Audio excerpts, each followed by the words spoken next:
Listo, se está grabando. ¿Qué tal? ¿Cómo están todas y todos? Buenos días, buenos y gélidos días. Bueno, pues bonito inicio de semana para todas, para todos. Espero estén bien, espero estén sanas y sanos lo mejor posible. Bueno, antes que nada, pues cuestiones técnicas. Como ya han de haber leído allá en el grupo de WhatsApp, pues bueno, en este retorno a clases y entre que la cosa se vuelve virtual, pero digo presencial, pero sigue virtual, pues ha sido un movedero de cosas. Y bueno, pues me han movido muchos horarios, tanto en la UAM como acá en otra universidad donde yo trabajo. Entonces, para afectarlo lo menos posible, que esa era mi intención, ¿no? Que ustedes no tuvieran que afectarse con este rollo, pues he decidido tomar esa decisión de darles mejor las dos clases así separaditas, ¿no? Las 2 horas de clase de la semana. Nos vemos una clase el lunes y la otra el miércoles a la misma hora, de 11 a 12. Tiene pros y contras. La onda pro es que, bueno, es como más dinámico esto. Puede ser que algunas cosas se entiendan mejor si no lo separan y no se carga la información en una sola clase. Y pues bueno, a lo mejor tiene contras porque, por ejemplo, los días lunes, pues yo a las 12 tengo otra clase, entonces medio que forzadamente me voy a desconectar así 11:50 de, bueno, como en terapia, ¿no? Bueno, se acabó el tiempo, sale, bye. Y a lo mejor se queda ahí algo en el tintero, alguna pregunta, alguna duda, pero bueno, nos adaptamos, ¿no? Y a lo mejor el día miércoles, ya con más calma, nos podemos aventar, ¿no? Incluso la sesión completa para resolver dudas, preguntas, o yo exponerles un poco más si se quedó algo en el tintero, qué sé yo, ¿no? Ahí vamos adaptando las situaciones. Pero bueno, la onda es que va a quedar así, de ahora en adelante, de aquí hasta que termine el trimestre, pues nos adaptamos. Clase de los lunes de 11 a 12 y clase de los miércoles de 11 a 12 también. Esencialmente la clase del lunes les expongo yo, ¿no? Esa va a ser la dinámica y los miércoles la dedicamos como para una onda con ustedes. Incluso la sesión, se van a dar casos como la semana pasada, que dedique las 2 sesiones para que ustedes me expongan o nos expongan cosas. Ahorita que entremos al tema de la fenomenología, que se va a prestar mucho para analizar cosas, sobre todo en onda de vida cotidiana y sentido común, para que ustedes también saquen algunos casos que seguramente tienen ahí en su mente. Y cuando lleguemos a la etnometodología, que es con lo que cerramos el trimestre, por ahí de noviembre, lo mismo. Va a haber alguna semana en la que ustedes sean los que lleven a cabo las pláticas, exposiciones o reflexiones. Bueno, sin más, déjenme les pongo acá sobre su pantalla la presentación que les tengo preparada para el nuevo tema que vamos a ver esta semana, que es el tema de la fenomenología, la corriente fenomenológica en las ciencias sociales.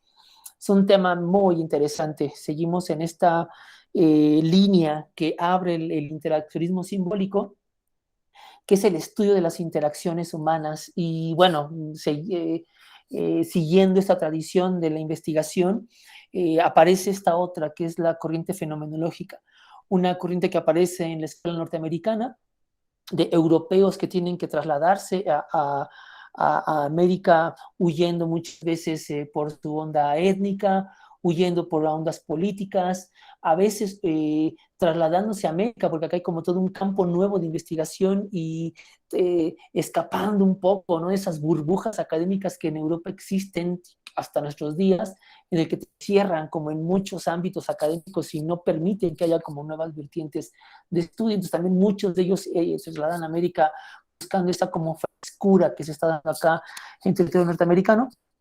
Y bueno, salen estas corrientes como la fenomenología. Quien principalmente encabeza esto pues es Alfred Schutz, pero Berger y Luhmann, que son los autores que vamos a ver la siguiente semana, también tienen aportes bien interesantes.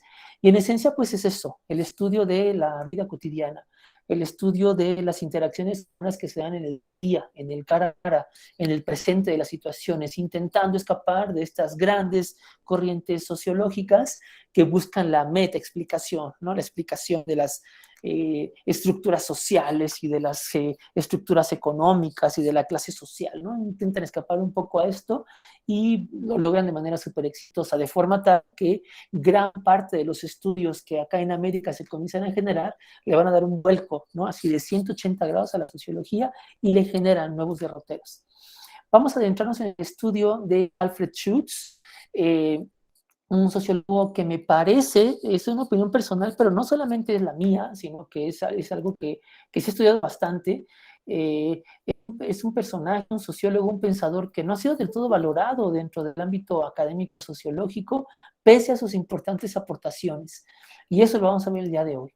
Es de origen judío, Alfred Schutz, nace en el intercambio de siglo, estudia leyes y economía en Viena y a los 40 años tiene que emigrar debido a su condición racial, lo que lo lleva a radicar en Estados Unidos, donde muere en 1959. En Estados Unidos recibe una determinada influencia de los pragmatistas de la generación de la Escuela de Chicago, los que ya hemos visto acá, ¿no? Mead y Dewey, en quienes se encuentra eco de sus ideas y su meta de llevar la perspectiva filosófica fenomenológica a los estudios sociales. Ahorita vamos a ver eso. La fenomenología es una corriente filosófica de larga data en la filosofía, en la escuela filosófica, que se puede rastrear, por supuesto, en la gran escuela alemana de fenomenología, pero puede uno rastrearse cosas y puede llegar incluso hasta los filósofos clásicos griegos, ¿no? Platón y Sócrates planteaban cosas que empataban con esta vertiente filosófica de la fenomenología, ¿no? De ver cómo los fenómenos que se le aparecen a los sentidos humanos tienen ciertas características por la forma en la que los seres humanos los introducen en su psique, cómo observamos algo y en ese tránsito de la observación, la determinación del sentido que le da un al hecho, a la cosa en sí misma, y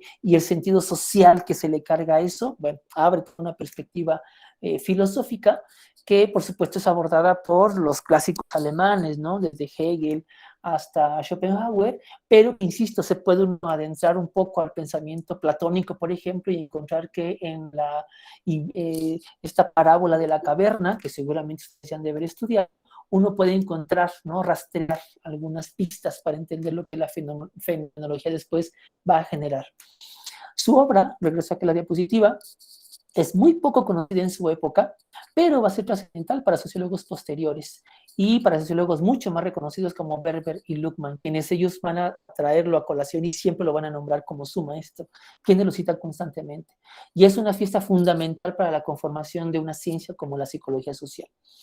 Psicólogas, psicólogos, antropólogas, antropólogos, sociólogas y sociólogos, entre otros, han retomado muchísimo sus aportes por lo que se ha denominado como sus estudios de corto alcance, lo que es la microsociología, ¿no? Es la importancia de Alfred Schutz.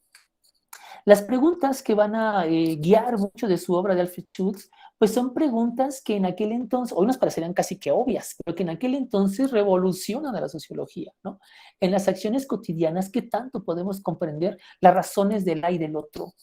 Como científicos sociales, podemos generar un método que nos permita comprender la génesis de la actuación de los individuos o estamos atados simplemente a una escala interpretativa.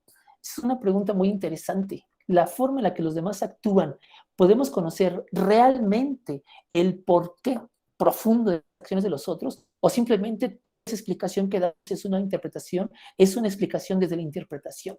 Dice Schutz, ¿no? Esta actuación responde más a factores internos o a factores externos. Unas preguntas que han estado rondando lo que hemos estado abordando acá de diferentes actores del interactivismo simbólico, ¿no? La actuación de las personas tiene que ver más con una onda individual o es el yo social, ¿no? Actuando en los individuos. En todo caso, ¿qué guía la acción de los sujetos sociales? Y cómo ven el mundo las personas, cómo lo interpretan, qué sentido le damos. Entonces, estas preguntas, que insisto, hoy son piezas fundamentales para entender la sociología contemporánea, en aquel entonces pues son novedosas, ¿no? Y van a comenzar a darle un sentido distinto a lo que se estudiaba desde la sociología. Ya lo hemos visto acá con otros autores, ¿no? Estas mismas preguntas son las que van a guiar gran parte de la investigación desde Cooley hasta Irving Goffman, todo el interaccionismo simbólico y las corrientes que se van a desligar después del interaccionismo simbólico, pues van a estar atadas a este tipo de preguntas, ¿no? Alfred Schutz, sin embargo, va a retomar otras fuentes para intentar responder estas preguntas, entre ellas autores que con los la corriente del interaccionismo simbólico no está muy casada porque intenta marcar distancia como Weber, por ejemplo, el gran Max Weber. Y Alfred Schutz retoma mucho, sobre todo a nivel metodológico, pero también con algunas nociones como por ejemplo de los tipos ideales, al gran, ¿no? Filósofo y economista alemán. Y también va a traer a colación, para complementar algunos puntos de vista que se genera Schutz sobre Weber, por supuesto, supuesto, la gran figura que va a definir la fenomenología en Inglaterra, que es Husserl. Y esa combinación va a generar la perspectiva de la fenomenología en la sociología. Como les estaba mencionando ahorita, pues, ¿no? Sus puntos de partida son estos. Retoma teóricamente la postura de la teoría de la acción social racional de Max Weber y metodológicamente va a retomar esta idea de los tipos ideales de Max Weber. Sin embargo, lo va a criticar, no lo retoma tal cual, ¿no? Max Weber, por ejemplo, y ustedes esta onda creo que la deben tener ya como muy clara en su cabeza, opinaba que un gran porcentaje de los actos humanos tienen que ver con este sentido práctico y la racionalidad detrás de las decisiones individuales de las personas, ¿no? Lo que él llama la acción social racional.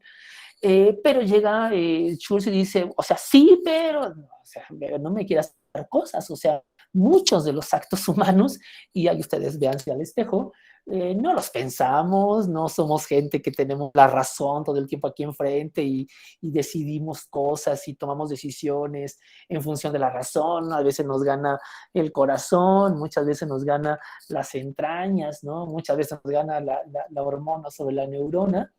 Y Schulz es perfectamente consciente de estas cosas.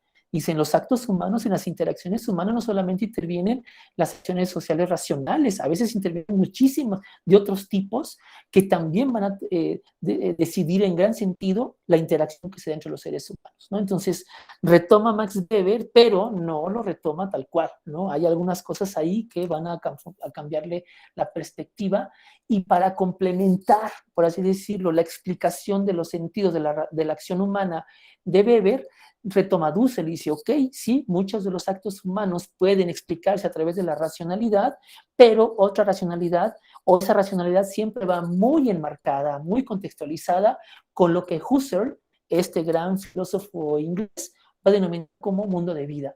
El mundo de vida de las personas va a contextualizar eso que se entiende por racionalidad, por la forma de racional de tomar decisiones, ¿no? Aunque retoma metodológicamente esta idea de los tipos ideales de Max Weber, la va a complementar con esta otra, la reducción fenomenológica de Dussel. Ahorita vamos a ver más adelante de qué se trata todo esto, aunque son nociones que yo espero, ¿no? Ya tengan al menos alguna noción de lo que estoy yo hablándoles por acá. Bueno, ahí me fui muy lejos. Schulz es, por supuesto, un discípulo de uno de los filósofos más influyentes de su época, que es Edmund Husserl. Busca trasladar las reflexiones filosóficas de este autor, así como algunas de sus nociones más importantes, pero de la filosofía a la sociología. En ese sentido, busca centrarse, hablando de Schulz, no en el mundo interior, sino cómo se ha sentido del mundo exterior en la conciencia del individuo. Es muy distinto, ¿no? Lo primero sería más del terreno psicológico, lo otro sería, por supuesto, el terreno de la sociología. Cómo es que se da sentido del mundo exterior en la conciencia del individuo y cómo los objetos aparecen en la conciencia de este. Cómo es que vemos, cómo interpretamos y cómo le damos sentido a las cosas y entendamos aquí el sentido de cosas también como a los hechos sociales que se nos presentan en la conciencia de nosotros, a la vista de nosotros, cómo los interpretamos, cómo les damos sentido, cómo los comunicamos, ¿no? Que esa es otra cosa muy importante dentro de la corriente de la fenomenología, cómo es que nombramos las cosas, este colador, digamos, este sedazo de nuestra interpretación vía la comunicación. El lenguaje como una forma de nombrar las cosas, pero a lo mejor el lenguaje no alcanza muchas veces para nombrar las cosas, ¿no? Bueno, todo esto es lo que Schulz trae en su cabeza y es lo que va a poner dentro de su perspectiva teórica. Schulz se plantea cómo es que el mundo aparece y cómo es interpretado por los sujetos. De igual forma, cómo es que los sujetos observan, interpretan y de esa forma le dan sentido al mundo social. Parte de esa perspectiva, parte de esos puntos de vista. Para Schulz, la existencia del mundo suele darse por sentada. Para el cientista social no tiene que ser así, ya que nuestro mundo se compone por la acción de agentes y siempre hay fenómenos que lo pueden transformar. Y cuando se nos presentan, ¿no?, bombas fenomenológicas como una pandemia, bueno, esto tiene más claridad que nunca, pues, ¿no? Damos por sentado un mundo por la cotidianidad misma, por la forma en la que las estructuras sociales funcionan, la forma en la que el sentido mismo de la vida nos lo presenta, damos por sentadas muchas acciones en las que no reflexionamos. La interacción humana, el contacto con el otro, el contacto con los objetos mismos, la que nos vinculamos con el resto de las personas están. Y nos damos por sentado, nuestra rutina nos impide muchas veces la velocidad con la que eh, eh, la vida misma transcurre en los seres humanos, no nos permite tener estos actos reflexivos de cosas que tendrían que tenerlo, pero ante fenómenos como la pandemia y nos meten en las casas, ¿no? Nos aíslan de las demás personas, nos meten y nos hacen que este tipo de dinámicas, por ejemplo, las laborales, las traslademos hacia el hogar, las dinámicas educativas que tienen su espacio, su lógica, sus roles, ¡pum!, de repente nos tienen que meter en el cuarto, incluso nuestra intimidad. Ahí nos pone de frente cosas que no nos cuestionamos de todos los días, ¿no? Y dicen, a ver, ¿y ahora qué está pasando acá? ¿No? ¿Cómo se va a dar esta dinámica? Y por eso los niños no entendían esta onda de, y ahora porque mi papá es mi maestro, y los que nos enfrentábamos al trabajo en casa, ¿no? De, y ahora, ¿qué onda con mis tiempos? ¿No? Yo tenía una dinámica de pararme a tal hora y a tal hora llegaba ya a la oficina y de tal hora me hacía bien güey, pero después desayunaba y después sí trabajaba, pero ahora estoy en mi casa, ¿no? Como esta onda nos pone en evidencia, nos hace un acto reflexivo alrededor de lo que se da por sentado. Bueno, dice Schutz, eso que al sentido común se le da, los cientistas sociales tenemos que estar un piso arriba de eso. Y los cientistas sociales tenemos que estar ubicados como si fuera un fenómeno pandémico todo el tiempo, cuestionar todo el tiempo estas dinámicas sociales que se dan por sentadas. Y ahora, ¿no? La relación con el otro, el contacto con el otro, que antes se daba, ¿no? A mí me importaba ir en el metro con 10,000 personas al lado, o compartir mis alimentos con el otro, tocar cualquier cosa así como, whatever. Ahora no, ¿no? Un fenómeno con la pandemia nos pone también en nuestra perspectiva el asunto corporal, ¿no? ¿Qué onda con mi cuerpo? ¿Qué toco? ¿Qué no toco? Cerca de quién estoy, pero cerca de quién no puedo estar, en fin, ¿no? Es decir, es toda una onda, un fenómeno que nos pone a cuestionarnos cosas que generalmente no cuestionamos. Y ese ojo sociológico tiene que estar siempre presente, ¿no? Tiene que estar siempre presente. Como sociólogos, por eso yo insisto que la sociología es algo que se es, no algo que se... Eso se instala acá, no siempre estar como en pandemia, siempre estar observando detrás de lo evidente, siempre estar reflexionando sobre ese asunto de esto es así y así tiene que ser siempre, o hay algo detrás de ello, ¿no? Bueno, esa es la base de la fenomenología de Alfred Schutz. Insisto, hoy nos parece como evidente, en aquel entonces algo espectacularmente novedoso. Bueno, regreso a la diapositiva. En tanto vertiente de la sociología, la fenomenología forma que el objeto principal de estudio consiste en comprender el sentido de la acción social, es decir, el sentido que las propias personas le dan a sus acciones y a las de los demás. Para eso, entonces, una de las categorías principales para abordar la fenomenología es cómo entiende la acción social, la fenomenología, cómo entiende la acción social Alfred Schutz. Y Alfred Schutz retoma la idea weberiana, ¿no? Como pongo aquí en la diapositiva, la noción de acción de Schutz retoma la idea de Weber sobre este concepto y lo maneja como la exteriorización de la conciencia de forma manifiesta y latente, ¿no? Este es un concepto que Max Weber plantea en las formas elementales de la vida religiosa, ¿no? Cuando él expone sus entendidos alrededor de lo que para él es la acción social, ¿no? Este estudio interesantísimo que hace Max Weber sobre el sistema religioso operando dentro de la forma en la que los seres humanos nos vinculamos con el otro, y ese concepto de acción en tanto exteriorización de la conciencia humana de forma manifiesta y latente hacia los demás, la retoma Schutz.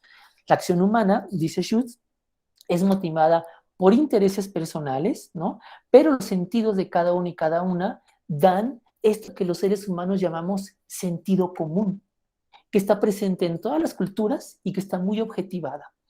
Este sentido común, este concepto de sentido común es muy interesante, abordado por Alfred Schutz, y es algo que vamos a detenernos acá. Y es algo que en la siguiente clase les voy a soltar ahorita 2, 3 larditos para que en la siguiente sesión su reflexión sobre el sentido común aflore ahí, ¿no? Porque es una de estas cosas que se dan por sentadas, ¿no? Así como, ¿y por qué haces esto? Ay, pues eso es por sentido común, o sea, como si fuera un piso básico de todos y que sin ese piso básico, bueno, a través de ese piso básico se conforma identidad y además ese piso básico es común a todos y nadie puede escapar de él, ¿no? Cuando, dice Alfred Schutz, reflexionemos un poco sobre eso, ¿no? Porque el sentido común cambia de cultura a cultura, no es algo que le pertenece a la raza humana per se, entonces es un asunto cultural, el sentido común. Y ese sentido común, incluso en culturas compartidas, pensemos en el sentido común del mexicano, no es igual en todos, ¿no? Incluso está atravesado por asuntos de género, está atravesado por un asunto socioeconómico, está atravesado por factores políticos, está atravesado por un montón de cosas. Entonces, eso, ¿no? Requiere un análisis sociológico ese asunto del sentido común.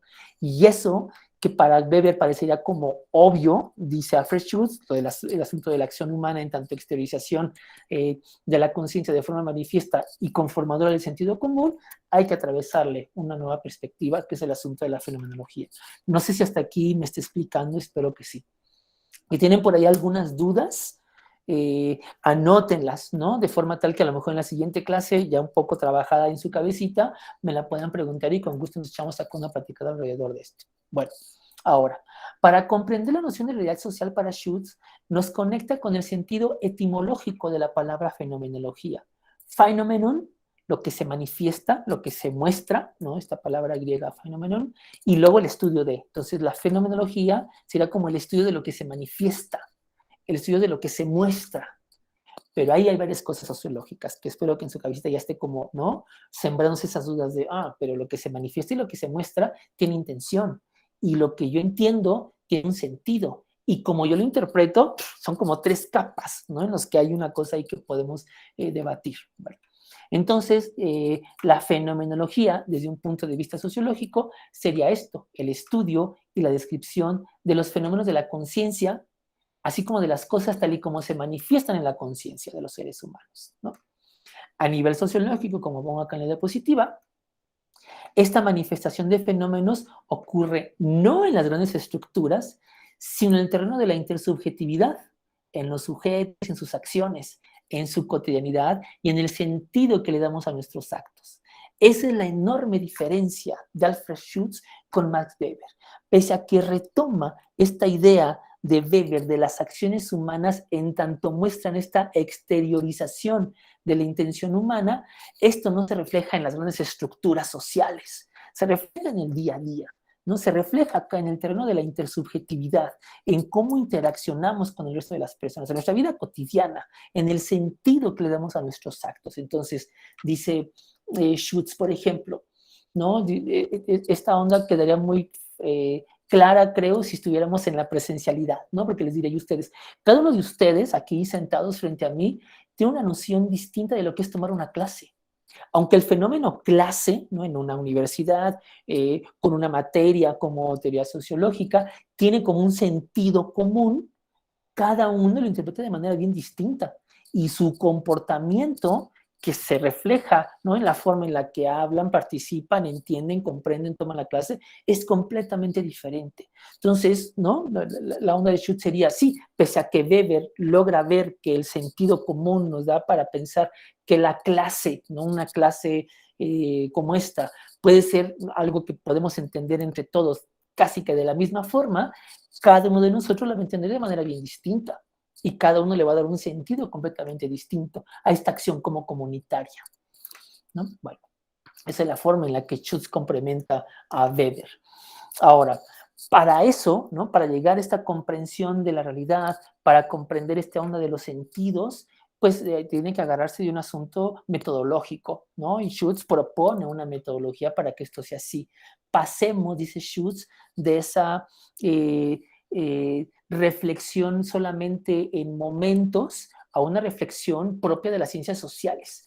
Esta propuesta de Schutz es bien interesante y también es una onda muy epocal, porque recordemos que Schutz escribe estas reflexiones en los años 40, 50, cuando aún el positivismo está muy metido en el asunto de las ciencias sociales, y esta gran influencia que ejerce el método científico de las naturales en las ciencias sociales, que hoy en día nos queda como muy claro, ¿no? Que el método de las ciencias naturales y el método de las ciencias sociales van como que casi que en dos carriles distintos o paralelos, que a veces se tocan, pero las más de las veces van como en cuestiones distintas.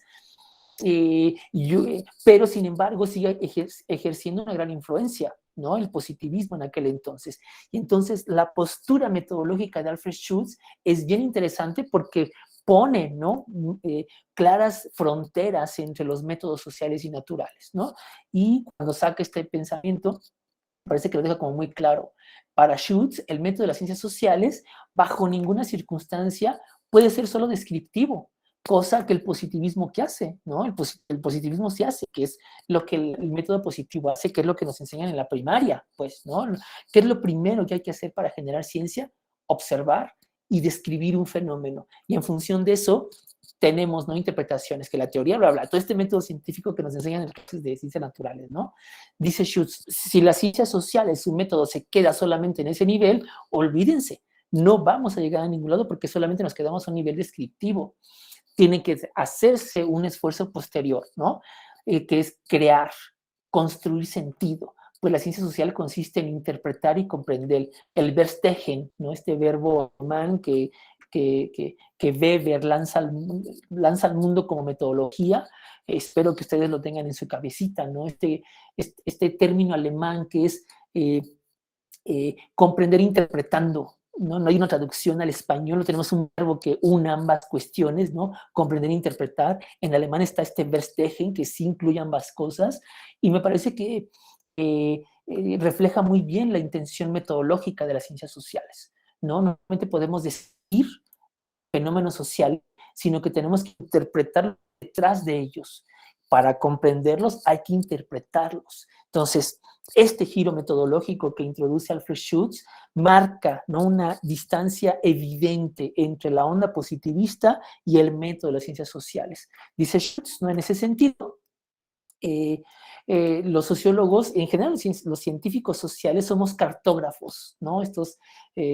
Esta ciencia que se encarga, ¿no? De hacer estos mapas del mundo. Bueno, Schutz asegura, siguiendo a Weber, que para comprender el sentido de la acción social no nos vale con solamente observar a los sujetos de manera individual, sino que debemos crear marcos referentes, ¿no? Los tipos ideales de Weber, es decir, sujetos, tipos, con acciones tipos, de forma tal que podemos generar sujetos genéricos con acciones genéricas, analizarlos desde nuestra perspectiva científica, dice Schutz, pero siempre en esta comprensión de que hay que interpretar el sentido de los actos de las personas, ¿no? La cartografía social, por así decirlo, como se le ha traducido hoy en día al pensamiento de Alfred Schutz, ¿no? Este asunto de generar como estos mapas con tipos ideales, con acciones ideales, pero siempre en la idea de que el sentido de cada persona va a ser un sentido completamente diferente.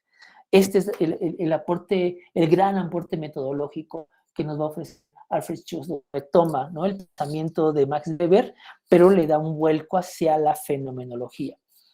¿Cómo lo va a hacer? Proponiendo un montón de conceptos que hoy son unos conceptos bien interesantes, súper interesantes, ¿no? Ahí en la bibliografía que les subí como sugerencia, como lectura obligatoria para esta semana, viene este texto donde se analiza lo del mundo de vida, ¿no? Que es un concepto interesantísimo, que da para muchísimo, ¿no? El término mundo de vida.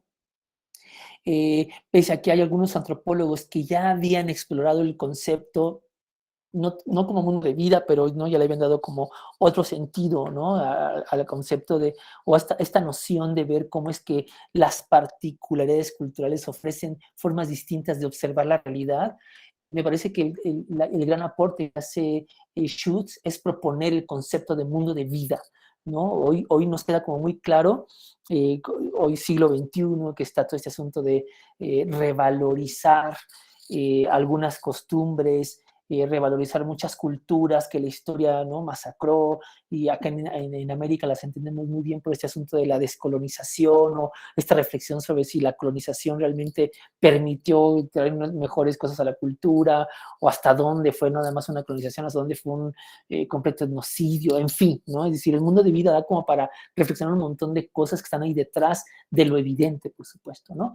Y bueno, aparte de eso, el asunto de la intersubjetividad, el sujeto, objeto, acción, el sentido común, en fin, ¿no? Es decir, Schutz propone un montón de categorías analíticas que van a dar para muchísimo posterior incluso a su pensamiento. Bueno, regreso acá a la diapositiva. Con la fenomenología asistimos a un enfoque, a una perspectiva que posteriormente va a crear toda una escuela de pensamiento que tiene como foco de atención la manera en la que los seres humanos se entienden a sí mismos, así como al mundo, ante la enorme diversidad de datos que le abastecen eso que denominamos como realidad. Eso que damos por hecho, ¿no? Es decir, esta perspectiva teórica lo que hace es dotarnos de un montón de herramientas para poder explicarnos esto, lo que llamamos realidad y que, como bien Schutz nos deja claro, cada uno entiende por eso cosas bien diferentes, muy a la manera de lo que Platón hace, ¿no?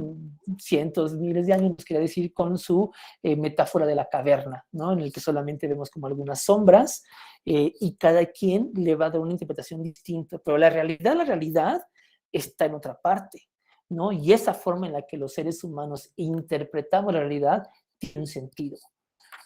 Bueno, espero me esté explicando. Este es el supuesto fundamental para la fenomenología. Cómo vemos el mundo. Pero al mismo tiempo, dice Schutz, olvidamos que lo estamos viendo, porque ahí está, ¿no? La evidencia del mundo no aparece de manera reflexiva todo el tiempo, ¿no? Porque ahí está todo el tiempo, entonces no reflexionamos sobre eso. El sentido que le damos a las cosas no es algo por el que todo el tiempo nos estemos cuestionando. En ese sentido, nuestra mirada no es nuestra, ni la forma en la que lo verbalizamos, ¿no? La forma en la que nosotros expresamos cómo es que vemos el mundo. Muchas veces nos dicen cómo nombrar al mundo. Por tanto, lenguaje y comunicación no son esferas neutras en lo absoluto. Van cargadas de valores, van cargadas de sentido, e insisto, no sé, eh, hoy que se debate tanto sobre el todos, todas, todes, por ejemplo, pues hay una carga valorativa ahí detrás, ¿no? E independientemente de la postura que tome uno al respecto y cómo la utilice, desde aquellos que dicen que no vale la pena porque el lenguaje es inclusivo por sí, hasta aquellos que dicen, no es inclusivo, hay que hacer las cosas. El punto es cómo no son neutros las cosas, ¿no? Las interpretaciones y el uso mismo que se hace de esto no es neutro en lo absoluto. Hay cargas valorativas ahí detrás. Entonces, ¿no? La perspectiva de la fenomenología nos hace ver, nos deja como muy claro ese tipo como de cosas. Bueno, para leer el mundo, y lo pongo entre comillas, los seres humanos conformamos lo que se denomina como estructuras de significado, este concepto que vimos con Goffman. El significado que los individuos dan a sus acciones, el significado, bueno, las estructuras de significado pueden tener como tres niveles, dice Schutz, ¿no? El significado que los individuos dan a sus acciones y la comprensión de sus acciones. Ese será como el primer nivel. Segundo, la interpretación de la conducta de los otros. Y tercero, la autointerpretación de las acciones propias, ¿no? Entonces, son como tres niveles interpretativos de la acción social. El significado que los individuos le dan a sus acciones y cómo comprendemos esas acciones. Aquí, ¿no?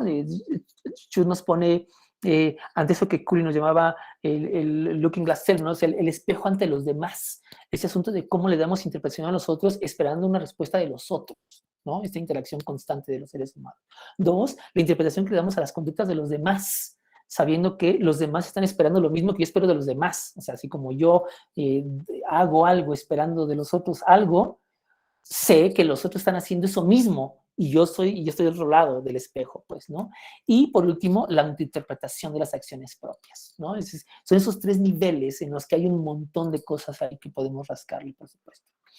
Bueno, y ya para ir cerrando la exposición, ¿no? Con como tres conclusiones a las que yo quiero llegar con esta exposición de Schutz. La fenomenología de Alfred Schutz se centra en el mundo social y la relación que guarda con la intersubjetividad, es decir, cómo tenemos acá dentro, a nivel intersubjetivo, este mundo social. Bueno, Schutz parte del supuesto que nosotros suponemos la conciencia y las motivaciones de las y los otros. Es decir, sabemos perfectamente que así como yo tengo motivaciones individuales, los otros también las tienen. Y así como la conciencia que yo tengo de esto que se me está presentando, los demás también la tienen. ¿Cómo nos juntamos ahí en medio? ¿No? Eso es lo interesante. La pregunta que es esta. ¿Por qué los sujetos actúan en función de las acciones de los otros sujetos? ¿No? Es el punto principal de la interacción humana, ¿no? Porque actuamos en función de los demás. Siempre estamos actuando en función de los demás. Los seres humanos, pongo acá en la diapositiva, tenemos esta capacidad que al parecer, bueno, hasta hace poco pensábamos que éramos los únicos que teníamos esa capacidad. Las investigaciones de los zoólogos nos han dejado en claro de que no, hay otras especies que también tienen esta capacidad como de empatizar, de ponernos en el lugar del otro. Y en ese sentido, ver el mundo tal cual los demás lo perciben, ¿no? Esta capacidad que tenemos los seres humanos de déjame ponerme en tus zapatos, ¿no? Y sí, tenemos esta onda como de la empatía y la sororidad, ¿no? De ponernos en el sitio del otro, para ver cómo el otro ve el mundo. Aquí hay varias cosas que analizar, por supuesto, ¿no? La intencionalidad con la que eso se hace. Tal pareciera que muchas veces esta intencionalidad tiene como una onda de para empatizar, ¿no? A ver, ¿no? ¿Cómo ves tú el mundo para intentar yo verlo desde tu perspectiva y lograr no imponerte mi punto de vista, mi perspectiva, etcétera? Yo que me dedico a asuntos ambientales con poblaciones indígenas, puedo decir que eso cuesta muchísimo trabajo, no es sencillo. Intentar ver el mundo como desde otra cosmovisión, desde otros entendidos culturales, parado desde otra relación con la naturaleza, uno como occidental, no es tan sencillo, pues, ¿no? Ya tiene uno acá en el cerebro mil vainas que te impiden ver esas cosas tal cual ellos lo ven, ¿no? Ellos y ellas lo ven. Pero uno lo intenta, pues, ¿no? Pero el punto es que tenemos esa capacidad, ¿no? De ver el mundo como otras personas. Eh, eh, Me parece que, no sé, movimientos como el de la diversidad sexual también nos ha dejado, ¿no? Ha abordado muchos estos temas, ¿no? De ver el mundo desde otras perspectivas, no de una onda nada más como bigenérica, ¿no? Hay muchas formas de ver la sexualidad humana y en ese sentido el género humano, ¿no? Muchas veces caen en esta discusión ¿no? como si fue nada más la ciencia la que logró encasillar al ser humano entre o es hombre o es mujer, ¿no? En ese asunto de género, no logrando rescatar esta enorme diversidad sexual que los seres humanos poseemos, que es, ha habido otras culturas y que otras culturas sí la tienen, a excepción de la nuestra, ¿no? La occidental contemporánea, en la que ¿no? Se reduce la cédula o a cualquier formulario de sexo masculino o femenino, ¿no? Y ese ponerle otro ya, ¿no? Es de reciente incorporación y ese asunto de tal quitarlo, porque pues no se puede definir una persona en función de su género, que es algo que ha atado, ¿no? En muchos sentidos este asunto de la empatía hacia el otro o hacia la otra. Bueno, todo esto, ¿no? Está detrás de esta reflexión de los demás que nos propone Schutz. Todo esto, dice Schutz, se facilita gracias al acervo de conocimiento común que en tanto comunidad poseemos, que es este concepto que lanza Alfred Schutz del sentido común, ¿no? Que muchos dicen que el sentido común es el menos común de los sentidos. Entonces la discusión es esta, ¿qué entendemos por sentido común? Y sobre eso se han escrito millones de cosas, ¿no? Uno de mis profesores, ¿no? De mis senseis allá en la Guamas Capozalco, el gran Pepe Hernández Prado, hizo unos estudios súper interesantes sobre este asunto del sentido común, y esta crítica al sentido común desde Schutz, pero pasó, ¿no? Por muchos otros autores para llegar a unas conclusiones bien interesantes sobre eso. Si tienen forma de encontrar algo de lo que ha escrito Pepe Hernández Prado, José Hernández Prado de la Guamas Capozalco sobre esto, un libro que se llama así, El sentido común, ojalá lo puedan leer, ¿no? Es una cosa muy interesante. ¿Qué es el sentido común? Bueno, es este conocimiento disponible a mano, ¿no? Que todos tenemos, al parecer, ¿no? Que ahí está presente todo el tiempo. Sin embargo, es un conocimiento construido en base a la experiencia y a saberes comunes. Es poco cuestionado, pero tiene la capacidad de generar patrones de comportamiento. De ahí que, dice Schutz, facilite el asunto de la intersubjetividad y caigamos como en estos argumentos sociales de fácil uso, como de hago esto pues por sentido común, o qué tengo que hacer con esto, el sentido común, ¿no? Eso me lo da el sentido común, ¿no? Es decir, como si fuera el sentido común una herramienta disponible para todos todo el tiempo y que nos da como respuestas muy obvias, dice Schultz. Detrás de eso hay cosas que no lo son del todo, ¿no? Hay significaciones recíprocas, cierto, hay congruencia de significaciones, hay concordancia cultural, pero no siempre, no todo el tiempo, y eso cambia, en el sentido común no es el mismo ahora, aún en contextos como el nuestro, que hace, por supuesto, si nos vamos hace 200 años, eso ha cambiado, pero si nos vamos hace 10 años, que en sentido histórico parecería como un clic, ¿no? No lo es tanto, ¿no? Entonces hay una reflexión alrededor de lo que es el sentido común. Supone un sistema de tipificaciones que coordina acciones y da posibles rumbos de actuación social. Se premia o se castiga en función del sentido común, ¿no? ¿Por qué no existe eso? Pues si es como el sentido común te tiene que dar, ¿no? Como si el sentido común fuera algo que estuviera además inyectado acá, ¿no? En el cerebro de los seres humanos. Y hay veces que unas personas dicen, pero ¿cuál es el sentido común, no? Bueno, el problema, uno de los problemas que nos plantea Schultz es que el sentido común está mediado por el lenguaje. El lenguaje no es natural, ¿no? El lenguaje no refleja la cosa en sí mismo, sino que está inmerso en un contexto sociocultural que le dota de cierto sentido. Entonces, el sentido común tiene un sentido, además de tener un marco temporal, lo que lo convierte en una construcción social. Es lo que más adelante sociólogos como Luhmann, por ejemplo, llama la doble construcción. ¿No? Es decir, la construcción de la construcción. Hay una construcción social de por sí y cuando intentamos explicarla ya es una construcción sobre la construcción. Entonces el sociólogo tiene que meterse como si fuera un topo, ¿no? Como si, de estos que escarban en fenómenos como los terremotos, ¿no? Que escarban edificios sobre edificios sobre edificios para encontrar dónde está la onda, porque es muy complicado encontrarla. Bueno, bueno, sigo acá. Retoma ver en tanto afirma que algunos sentidos, como el sentido común, se anclan en la racionalidad, en la acción racional instrumental, pero no siempre, dice Schultz, la acción de los sujetos en la vida cotidiana se basa en esos criterios racionales, lo que les explicaba yo al principio, ¿no?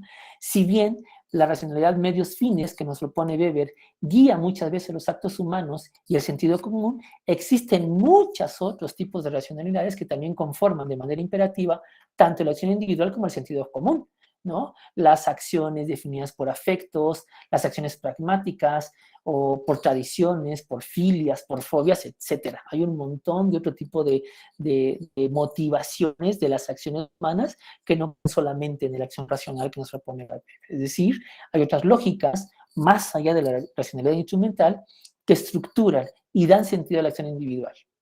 Es esta la forma en la que Schultz integra tanto el pensamiento weberiano como la fenomenología de Husserl. Si bien por un lado, siguiendo a Weber, ¿no? La acción racional es la que guía el acto humano, la razón es lo que nos diferencia de las demás especies sobre el planeta Tierra, y sobre eso no hay mucho que decir. También es cierto que no siempre esta acción racional es la que guía todo el acto humano. No siempre pasa así. Entonces, para hacer esa complementación de la oración de Weber, trae a colación a Husserl, ¿no? Con el asunto de, bueno, pero hay otro tipo de acciones que también definen en mucho sentido las acciones humanas. Bueno, sin embargo, ¿qué sucede cuando el cuadro de sentido es diferente? ¿Qué sucede cuando el sentido común no aplica en este asunto de la diversidad cultural? ¿No? Que eso seguramente nos hemos enfrentado un montón de veces, sobre todo cuando nos enfrentamos o caemos en contextos culturales distintos al nuestro, donde el sentido común es otro, y hay mi sentido común, ¿no? Todo este software que traigo en mi cabecita que me dice cómo actuar en determinadas circunstancias, y de repente me cambian las circunstancias y digo, bueno, ¿y aquí cómo se actúa, no? Y nos pasan cosas chistosísimas, ¿no? La regamos, hacemos osazos, en fin, ustedes seguramente han de tener miles de ejemplos al respecto, tal vez ustedes mismos, o tal vez que se han topado en la vida cotidiana de personas que no tienen ni idea, ¿no? De cómo actuar, porque ahí el sentido común cambia. Incluso en mismos contextos socioculturales como el mexicano, ¿no? Que también, ¿no? El mexicano es, México son muchos Méxicos, pues, ¿no? Esto lo abordan en este estudio interesantísimo que se llama Estudios sobre la Teoría Social, ¿no? De Alfred Schultz. Ahí viene muy bien analizado el asunto del sentido común, cómo la diversidad cultural, tanto a nivel global, pero también aplica a nivel local, genera que estos sistemas de significación varíen y varían todo el tiempo.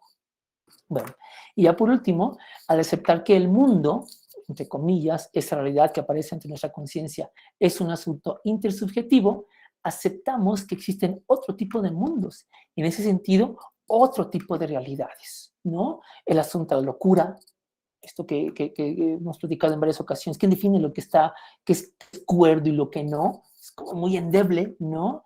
este asunto de la vida cotidiana, el mundo de los niños, que es una cosa súper interesante, el mundo de la fantasía, la mitología, ¿no? El asunto de la religión, ¿no? Meterse en esa discusión sobre cómo analizar la religión desde la ciencia, entre lo que solamente es una práctica cultural y lo que ya se convierte en una ideología, ¿no? Entonces, ahí, ¿no? Pero en tanto aceptemos que el mundo es un asunto intersubjetivo, tenemos que aceptar que esas otras realidades son posibles. Esto da mucho, ¿no? Dolor de muelas a los científicos sociales, porque la ciencia moderna, al intentar erguirse como la única dotadora de explicaciones posibles de la realidad, deja fuera esas otras explicaciones y argumentos como el de Schultz dice, pues no te quieras parar como él que tiene la verdad.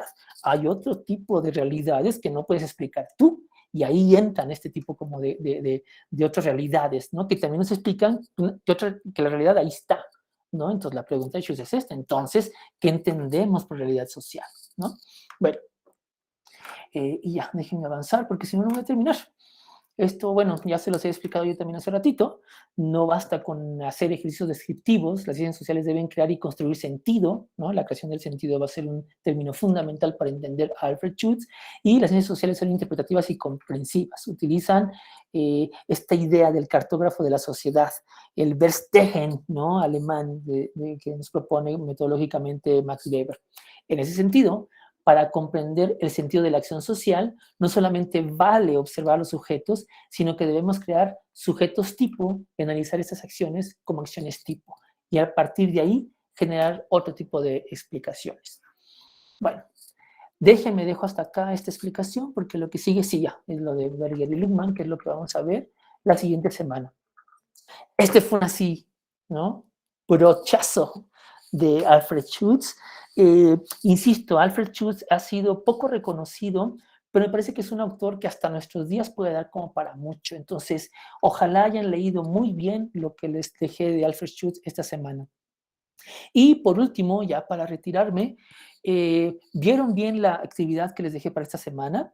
Me parece que en pocos espacios son tan privilegiados para observar cómo funciona esto del sentido común, de la interacción humana, ¿no? Bla, bla, y con un fenómeno con la pandemia, cómo se visibilizó que en las redes sociales. Entonces, a mí se me ocurrió que un buen ejercicio para esta semana es verlos a ustedes en sus redes sociales.